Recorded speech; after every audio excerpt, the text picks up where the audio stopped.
AP POLYCET, TS POLYCET, APRJC, TSRJC ఎగ్జామ్స్‌కి prepare అయ్యే students కోసం multi maths by Santosh YouTube ఛానల్‌లో 10థ్ క్లాస్ మ్యాథమెటిక్స్ చాప్టర్స్ అన్ని చాప్టర్స్‌కి సంబంధించిన కాన్సెప్ట్స్, ఫార్ములాస్, ఎగ్జాంపుల్స్‌తో వీడియోస్ వస్తూ ఉంటాయి. కంపల్సరీగా ఛానల్‌ని సబ్స్క్రైబ్ చేసుకొని పెట్టుకోండి. కాన్సెప్ట్స్ ఎంత బాగా ప్రిపేర్ అయినప్పటికీ కూడా మ్యాథమెటిక్స్‌లో ఎక్కువ క్వెషన్స్ సాల్వ్ చేయడం మీకు రావాలి. కాంపిటేటివ్ ఎగ్జామ్స్ క్రాక్ చేయాలి అంటే. అయితే దానికోసం మీరు మాక్ టెస్ట్ రాయాల్సి ఉంటది.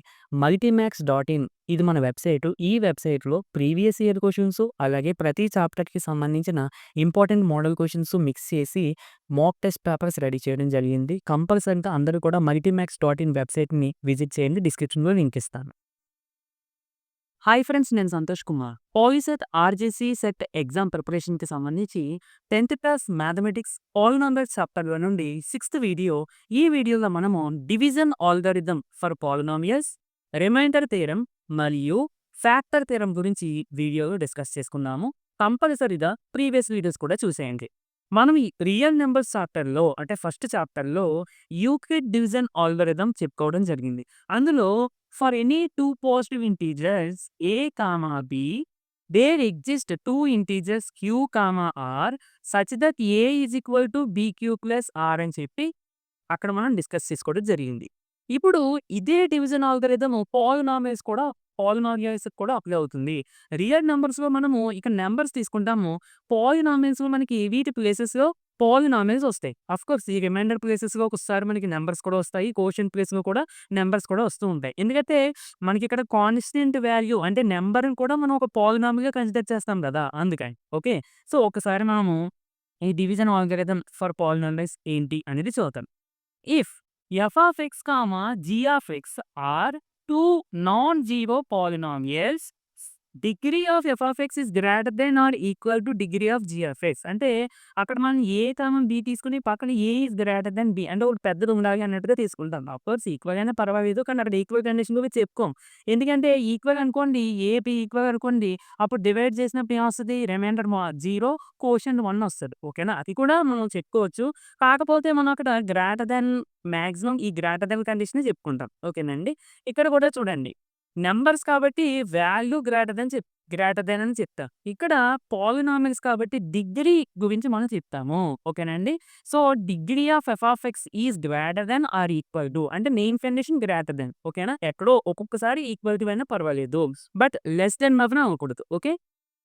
Degree of f of x is greater then or equal to g of x. ఈ విధంగా రెండు పాలినామియల్స్ మనం కన్సిడర్ చేస్తే then they exist a polynomials q of x and r of x అంటే quotient, remainder such that f of x is equal to అంటే dividend equal to g of x into q of x అంటే divisor into quotient plus r of x అంటే reminder. ఓకేనండి. సరే, ఇది నేను రాసాను. F of x అంటే ఏంటి, జీ ఆఫ్ ఎక్స్ అంటే ఏంటనేది ఇక్కడ రాసాను. నెక్స్ట్ ఈ ఆర్ ఆఫ్ ఎక్స్‌కి సంబంధించిన కండిషన్ చాలా ఇంపార్టెంట్. యూక్లిడ్ డివిజన్ ఆల్గోరిథంలో a is equal to b q plus r అని చెప్పి 0 is less than or equal to r is less than b అని తీసుకుంటాం. అంటే రిమైండర్ అనేది 0 అవ్వచ్చు, 0 కన్నా పెద్దదవ్వచ్చు, కానీ బి కన్నా చిన్నదవ్వాలి. సో, ఇక్కడ కూడా చూడండి, either r of x is 0, r of x equal to 0 అంటే రిమైండర్ అనేది 0 అయిపోవచ్చు డైరెక్ట్‌గా. లేదు అంటే కంపల్సరీగా ఒకవేళ పాలినామియల్ వస్తే ఈ రిమైండర్ యొక్క డిగ్రీ అనేది ఈ జీ ఆఫ్ ఎక్స్ యొక్క డిగ్రీ కన్నా తక్కువే ఉంటుంది. ఆ విధంగానే మనకి రిమైండర్ వస్తుంది అనేది మనకి ఈ డివిజన్ ఆల్గోరిథం చెప్తుందన్నమాట. ఓకేనండి. అంటే డివిజన్ ఆల్గోరిథం అనేది కేవలం నంబర్స్‌కే కాకుండా పాలినామియల్స్‌కి కూడా అప్లై అవుతుంది అని మనకి చెప్పడం కోసం ఇది ఇవ్వడం జరిగింది. ఓకేనండి. సో, నీట్‌గా నోట్ చేసుకోండి. ఎగ్జాంపుల్‌కి మనం ఇది తీసుకున్నాం అనుకోండి, f of x, g of x. ఇప్పుడు డివైడ్ చేద్దాం. ఏది, ఎఫ్ ఆఫ్ ఎక్స్‌ని జీ ఆఫ్ ఎక్స్‌తో డివైడ్ చేద్దాం. అంటే ఎక్స్ ప్లస్ 2, ఇక్కడేమో మనకి dividend x square plus 5x plus 6. Okay. మనం ఏం చేస్తామండి, ఇక్కడ ఫస్ట్ ఎక్స్ స్క్వేర్ బై ఇందులో ఫస్ట్ టర్మ్ ఎస్. అయితే నీకు ఈ ప్రాసెస్ తెలిస్తే ఓకే. తెలియకపోతే మాత్రం మన channel Multimaths by Santosh YouTube ఛానల్‌లో డివిజన్ ఎలా చేయాలి అనేది వీడియో ఉంటుందండి. మీరు ఒకసారి సెర్చ్ చేస్తే అక్కడ మీకు కనిపిస్తుంది. అందులో మీకు క్లారిటీగా చూడండి. ఎందుకంటే ఇక్కడ మళ్ళీ మనం చెప్పుకోవడం కుదరదు. ఇది పాలిసెట్ కాంపిటేటివ్ ఎగ్జామ్స్‌కి సంబంధించింది కదా! సో, నేను అందుకని ఫాస్ట్‌గా చెప్పేస్తాను. ఓకేనా. సరే, ఎక్స్ స్క్వేర్ బై ఎక్స్ అంటే మనకి ఇక్కడ ఎక్స్ వస్తుందండి. సో, ఇక్కడ యాజ్ ఎక్స్ స్క్వేర్ వస్తుంది. Next plus 2 into X plus 2x. Okay. So, ఇప్పుడు మనం మైనస్ చేస్తాము. మైనస్ చేసినప్పుడు ఫస్ట్ క్యాన్సిల్ అయిపోద్ది. 5x - 2x అంటే 3x + 6 మళ్ళీ సేమ్ ప్రాసెస్ 3x/x. 3x/x అంటే ఎంతండి మనకి 3. సో, +3 ఇక్కడ మళ్ళీ యాజ్ దిస్ టర్మ్ వస్తది. నెక్స్ట్ ప్లస్ ఇంటూ ఇప్పుడు నువ్వు వేసిన వాల్యూ ప్లస్ అంటే plus into plus plus 2 into 3 6. So, minus చేసేస్తే ఇది క్యాన్సిల్ అయిపోద్ది, ఇది క్యాన్సిల్ అయిపోద్ది. రిమైండర్ 0 అంటే చెప్పాను కదండీ! ఒక్కొక్కసారి మనకి రిమైండర్ 0 రావచ్చు. లేదంటే ఏదైనా పాలినామియల్ అవ్వచ్చు. కంపల్సరీగా ఇక్కడ ఒకవేళ పాలినామియల్ వస్తే దీని యొక్క డిగ్రీ అనేది దీనికన్నా తక్కువ ఉంటుంది. అది మాత్రం మీరు చూసుకోవాలి. ఓకే. సో, ఇది డివిడెండ్, ఇది డివిడెండ్, ఇది డివైజర్, ఇది కోషియంట్, రిమైండర్. అంటే మనం 2 పాలినామియల్స్ తీసుకున్నాం. ఎఫ్(x), జీ(x). దీనికి ఇంకో 2 పాలినామియల్స్ ఎగ్జిస్ట్ అయ్యాయా లేవా? ఏంటవి? క్యూ(x) అండ్ ఆర్(x). అంటే ఆర్(x) అని కూడా మనం పాలినామియల్‌గా కన్సిడర్ చేయొచ్చు. ఓకేనండి. సో, నీట్‌గా నోట్ చేసుకోండి. రిమైండర్ థియరమ్ ఇది పర్టిక్యులర్‌గా కాంపిటీటివ్ ఎగ్జామ్స్‌కి చాలా చాలా ఇంపార్టెంటు. ఒక్కసారి చూద్దాం. ఇఫ్ ఏ పాలినామియల్ పి(x) అంటే ఇక్కడ ఏ polynomial degree greater then or equal to 1. Okay. Degree 1 అవ్వచ్చు, 1 కన్నా ఎక్కువ అవ్వచ్చు. అలాంటి పాలినామియల్ ఏదైనా మనం తీసుకొని, ఆ పాలినామియల్‌ని x - a అంటే ఈ ఫార్మ్‌లో ఉన్న లీనియర్ పాలినామియల్‌తో డివైడ్ చేస్తే రిమైండర్ ఏమొస్తుంది అంటే పి(a) వస్తుందంట. ఈ ఎగ్జాంపుల్ బట్టి ఈ స్టేట్మెంట్ అర్థం చేసుకోవడానికి ట్రై చేద్దాం. ఓకేనండి. ఈజీగా అర్థమవుతది చూడండి. ఒక పాలినామియల్ తీసుకున్నాను. ఈ పాలినామియల్‌ని x-1 అనే లీనియర్ పాలినామియల్‌తో డివైడ్ చేస్తున్నాను. రిమైండర్ ఎంతో మనం చెప్పాలి. నార్మల్‌గా మనకి రిమైండర్ థియరమ్ తెలియకపోతే రిమైండర్ ఎలా చెప్తామండి? x-1తో 2x² - 3x + 5ని నార్మల్‌గా డివిజన్ ప్రాసెస్‌లో డివైడ్ చేసి రిమైండర్ ఎంతొచ్చిందో చెప్తాం. ఇందాక మనం ఒకటి చేసుకున్నాం ఎగ్జాంపుల్‌కి. రిమైండర్ 0 వచ్చింది. ఆ విధంగా మనం ఇది అంతా పెర్ఫార్మ్ చేసి రిమైండర్ ఎంతొచ్చిందో దాన్ని బట్టి చెప్తాం. ఒకవేళ తెలియకపోతే బట్ రిమైండర్ థియరమ్ మనకి ఏం చెప్తుంది అంటే, ఇప్పుడు నువ్వు లీనియర్ పాలినామియల్‌తో డివైడ్ చేస్తున్నావు కదా! ఈ లీనియర్ పాలినామియల్ యొక్క జీరో కనిపెట్టేయి. లీనియర్ పాలినామియల్‌కి ఒక్క జీరో మాత్రమే ఉంటుంది. అది కూడా ఎలా ఫైండ్ ఔట్ చేయాలి? నేను ఆల్రెడీ ప్రీవియస్ వీడియోస్‌లో చెప్పడం జరిగింది. సింపుల్‌గా లీనియర్ పాలినామియల్‌ని ఈక్వల్ టు 0 అనుకోండి. x వాల్యూ ఫైండ్ ఔట్ చేసేయండి. సో, -1 అటు పంపించేస్తే +1. ఈ 0 ఉంది కదండీ! ఈ 0 వాల్యూ ఐ మీన్ 0 అంటే నంబర్ 0 కాదండి. ఈ జీరో ఆఫ్ దిస్ పాలినామియల్ కదా 1 అనేది. ఈ 1 ఈ పాలినామియల్‌లో అయితే మనం దేన్నైతే డివైడ్ చేస్తున్నామో ఆ పాలినామియల్‌లో ఉన్న వేరియబుల్ ప్లేస్‌లో సబ్స్టిట్యూట్ చేయండి. అంటే p(1) అంతే కదా! సో, p(1) అంటే 2 into 1 square minus 3 into 1 plus 5. 2 1 square అంటే 1, 2 ఇంటూ 1 అంటే 2 మైనస్ 3 ఇంటూ 1 అంటే 3 ప్లస్ 5. సో, 5 + 2 7, 7 - 3 4. ఓకే. సో, అంటే 2x² - 3x + 5ని ఈ పాలినామియల్‌తో డివైడ్ చేస్తే రిమైండర్ 4 వస్తుందంట. అర్థమైందండి?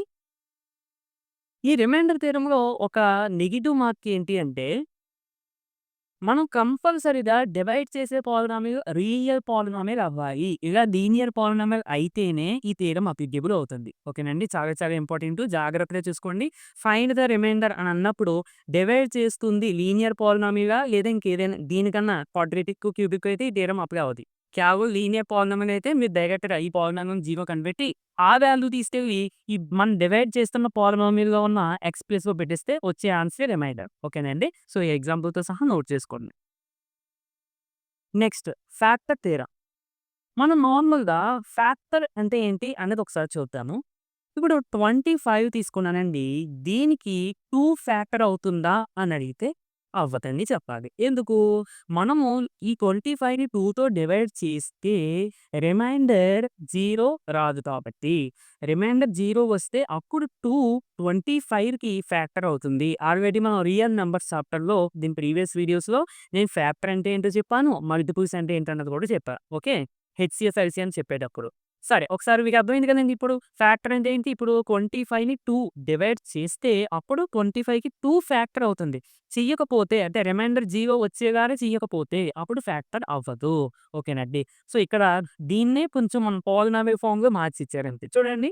f(x) is a polynomial of degree greater than or equal to 1. So, మనం జనరల్‌గా పాలినామియల్స్ లీనియర్ పాలినామియల్స్ గాని అంతకన్నా పెద్ద పాలినామియల్స్ ఎక్కువ డిగ్రీ ఉన్న పాలినామియల్స్ గాని తీసుకుంటాం. రిమైండర్ థియరమ్‌లో కూడా ఇదే. అండ్ ఏ ఈజ్ ఏది రియల్ నంబర్. ఇక్కడ ఏ అనేది ఒక కాన్స్టెంట్ వాల్యూ ఏదైనా అవ్వచ్చు. సరే. దెన్ ఎక్స్ మైనస్ ఏ అంటే ఇదొక linear polynomial. X minus A is a factor of f of X if F of A is equal to 0. ఓకేనండి. అంటే దీని అర్థం ఏంటంటే, మనం ఎఫ్ ఆఫ్ ఎక్స్ అనే ఒక పాలినామియల్ తీసుకొని, ఈ ఎఫ్ ఆఫ్ ఎక్స్ అనే పాలినామియల్‌ని ఎక్స్ మైనస్ ఏతో డివైడ్ చేస్తే రిమైండర్ 0 వచ్చిందనుకోండి. ఓకే. అదేంటి ఇక్కడ అసలు రిమైండర్ అనే వర్డే లేదు. మీరేంటి రిమైండర్ అంటున్నారంటే, చూడండి జాగ్రత్తగా చూడండి. ఎఫ్ ఆఫ్ ఎక్స్ అనే పాలినామియల్ అంటే 25ని తీసుకున్నాను. దీన్ని ఎక్స్ మైనస్ ఏతో డివైడ్ చేస్తున్నాను. అంటే 2తో డివైడ్ చేస్తున్నాను. రిమైండర్ 0 వస్తే మనం ఏమంటామంటే 2ని దీనికి ఫ్యాక్టర్ అని చెప్తాం. ఇక్కడ కూడా ఎఫ్ ఆఫ్ ఎక్స్‌ని ఎక్స్ మైనస్ ఏతో డివైడ్ చేసినప్పుడు రిమైండర్ ఏంటైతే రిమైండర్ థీరం ప్రకారం ఎఫ్ ఆఫ్ ఏ. అవును కదా! ఇది రిమైండర్. రిమైండర్ 0 వచ్చిందనుకోండి. అప్పుడు ఎక్స్ మైనస్ ఏని దీనికి ఫ్యాక్టర్ అని చెప్తాము. ఓకేనండి. జస్ట్ ఒక చిన్న చేంజ్ అంతే. రిమైండర్ థీరం ప్రకారం ఏంటి? ఈ పాలినామియల్‌ని ఈ పాలినామియల్‌తో డివైడ్ చేసినప్పుడు రిమైండర్ ఎంతొస్తుంది అనేది ఇచ్చారు. ఎంతొస్తుందో చెప్పామా ఇందాక దాని ప్రకారం పి ఆఫ్ ఏ అని చెప్పుకున్నాం. అవును కదా! ఇక్కడ ఏమంటున్నారు? ఎఫ్ ఆఫ్ ఎక్స్‌కి దీన్ని ఫ్యాక్టరే అనాలి అంటే రిమైండర్ 0 రావాలి అని అంటున్నారు. చూసారండి కనెక్షను? ఓకే. ఇప్పుడు నేను దీనికన్నా ముందు ఇది అర్థమైతే అప్పుడు మీకు ఇది అర్థమవుతది. ఓకే. ఎగ్జాంపుల్‌కి ఇది చూద్దాం ఇప్పుడు x+2 అనే ఒక లీనియర్ పాలినామియల్ తీసుకున్నాను. ఇది దీనికి ఫ్యాక్టర్ అవుతుందని చెప్పాను నేను. కానీ అది ఎలా అవుతుందో చూద్దాం. ఫస్ట్ మనం చూడాలి అంటే ఎఫ్ ఆఫ్ ఏ 0 అవుతుందో లేదో చెప్పాలి. అంటే రిమైండర్ 0 వస్తుందో లేదో చెప్పాలి. రిమైండర్ మనం ఎలా ఫైండ్ ఔట్ చేయాలి అనంటే ఇది లీనియర్ పాలినామియల్ కదా! లీనియర్ పాలినామియల్‌తో డివైడ్ చేసినప్పుడు రిమైండర్ కనిపెట్టడం మనకి ఈజీయే. ఎందుకంటే దీనికి జీరోస్ కనిపెడతాం. ఏంటి x+2 0, x -2. ఇప్పుడు ఈ -2 తీసేయండి ఈ x ప్లేస్‌లో సబ్స్టిట్యూట్ చేసేస్తే వచ్చిన ఆన్సరే రిమైండరు. సో, సబ్స్టిట్యూట్ చేద్దాం. లేదంటే దీన్ని ఎఫ్ ఆఫ్ ఎక్స్ అని అనుకోండి మీ ఇష్టం ఏమనుకున్నా పర్లేదు. F of x x² + 5x + 6. So, remainder ఏమొస్తదంటే ఎఫ్ ఆఫ్ -2 అంతే కదా! ఎఫ్ ఆఫ్ -2 కదా మనకు answer. Hmm. -2 whole square plus 5 into -2 plus 6. ఈ స్క్వేర్ మైనస్‌కొచ్చినప్పుడు minus into minus plus 2 into 2 4 plus into minus minus 5 into 2 10 plus 6 plus 4 plus 6 అంటే plus 10 minus 10 answer ఎంతొచ్చిందండి? 0. అంటే ఇక్కడ ఎఫ్ ఆఫ్ ఏ అంటే ఎఫ్ ఆఫ్ -2 ఎంతొచ్చింది ఆన్సరు? 0 వచ్చింది. అంటే మనము దీన్ని ఫ్యాక్టర్ అని పిలవచ్చు. దేనికి? ది. ఓకే అండి. చాలా చాలా సింపుల్‌గా నీ డెఫినిషన్స్, స్టేట్మెంట్స్ చూసి మీరు కన్‌ఫ్యూజ్ అవ్వాల్సిన పని లేదు. మీరు కొంచెం ఎగ్జాంపుల్ ఫార్మ్‌లో కన్వర్ట్ చేసుకొని అర్థం చేసుకుంటే సరిపోద్ది. ఓకేనండి. అంటే సింపుల్‌గా డివైడ్ చేసినప్పుడు రిమైండర్ 0 వస్తే ఇది దీనికి ఫ్యాక్టర్ అవుతుంది. రిమైండర్ థీరం ఏం చెప్తుంది? ఈ పాలినామియల్‌ని ఈ లీనియర్ పాలినామియల్‌తో డివైడ్ చేసినప్పుడు రిమైండర్ ఇంతొస్తుంది. అంటే ఎఫ్ ఆఫ్ ఏ వస్తుంది అనేది. రెండిటిని కన్‌ఫ్యూజ్ అవ్వద్దు. కొంచెం మీకొక చిన్న ఎగ్జాంపుల్ నేను ఇచ్చిన ఎగ్జాంపులే కొంచెం మీరు బాగా అబ్జర్వ్ చేస్తే ఈజీగా అర్థమవుద్ది. ఓకేనండి. సో, ఇది ఫ్రెండ్స్ వీడియో. నచ్చితే తప్పకుండా లైక్ చేయండి. ఇలాంటి మరిన్ని వీడియోస్ కోసం మన ఛానెల్‌ని సబ్స్క్రైబ్ చేసుకొని డైలీ ఫాలో అవ్వడానికైతే ట్రై చేయండి. నెక్స్ట్ వీడియోలో మళ్ళీ కలుద్దామండి. Thank you for watching.